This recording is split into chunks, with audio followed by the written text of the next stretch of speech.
Chez Goodvest, on propose des solutions de placement réellement responsables. Notre objectif premier, c'est d'avoir des placements qui vont avoir un impact environnemental positif, en tout cas qui va permettre de soutenir la transition écologique via des placements tels que du livret d'épargne, du plan d'épargne retraite.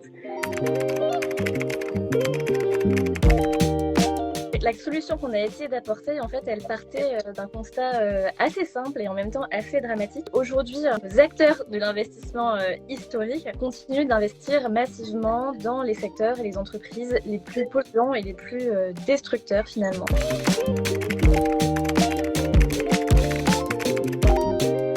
Effectivement, il peut y avoir plusieurs stratégies d'investissement avec des fonds qui vont investir soit dans l'univers de la finance responsable, prenant en compte des critères sociaux, environnementaux et de gouvernance. La finance plutôt verte, là, qui va vraiment focaliser ses investissements vers des projets, entre guillemets, de développement durable sur le volet environnemental.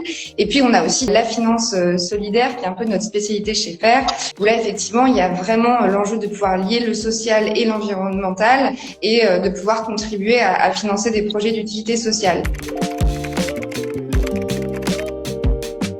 Nous, ce qu'on a choisi de faire chez Goodvest, c'est de proposer une alternative. Et donc, on va récupérer toutes les données en termes d'impact carbone et aussi d'impact biodiversité des entreprises sous-jacentes. Elle va nous permettre de proposer des solutions de placement qui vont être plus vertueuses pour la planète et pour les humains. Alors effectivement, les forêts gérées durablement, ça fait partie des secteurs dans lesquels on propose d'investir via par exemple l'assurance vie ou l'épargne retraite. C'est une thématique d'investissement beaucoup, je pense que c'est très concret. Évidemment, aujourd'hui, les forêts sont un peu le poumon de notre planète. Elles sont hyper importantes pour la captation des CO2. C'est un énorme abri, refuge pour la biodiversité. En tant qu'acteur de la finance responsable, nous, on a plusieurs manières de contribuer à la protection de l'environnement et de la biodiversité. La première, vous l'avez compris, c'est via les portefeuilles de placement qu'on propose. Et la deuxième, c'est tout simplement en tant que mécène d'association. WWF, nous, on est mécène de cette association depuis 1 an et demi maintenant. On soutient notamment leurs actions de protection de la biodiversité en mer Méditerranée.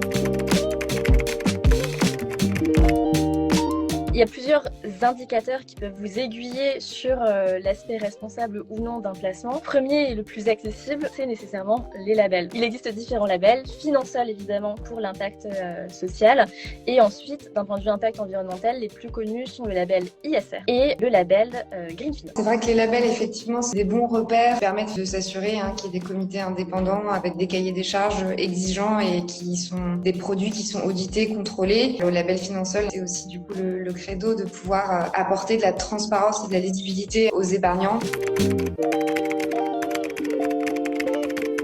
Ce qui est important de comprendre, c'est que finalement, l'impact carbone d'une entreprise, il peut avoir différentes facettes. Il va y avoir des émissions qu'on va appeler des émissions directes. Par exemple, si vous êtes dans l'industrie, naturellement, votre activité, elle va émettre beaucoup parce que c'est de l'industrie. Et il va y avoir des émissions qui vont être beaucoup plus indirectes. Si par exemple, vous êtes dans l'industrie automobile, il va y avoir les émissions liées à la construction d'une voiture. Et ensuite, votre voiture, elle va être vendue à un particulier qui va la conduire pendant un certain nombre d'années. Et donc, la voiture va continuer à émettre. Et donc, indirectement, votre activité à continuer à émettre. Si on prend en compte les émissions très directes, un peu moins directes et beaucoup moins directes, on a une photographie globale de l'impact d'une entreprise. Et nous, c'est ce qu'on va regarder. Et de pouvoir ensuite dire, cette société, elle est beaucoup trop émettrice, donc ce sera jamais compatible avec un portefeuille, avec un placement, avec une trajectoire de changement climatique limitée.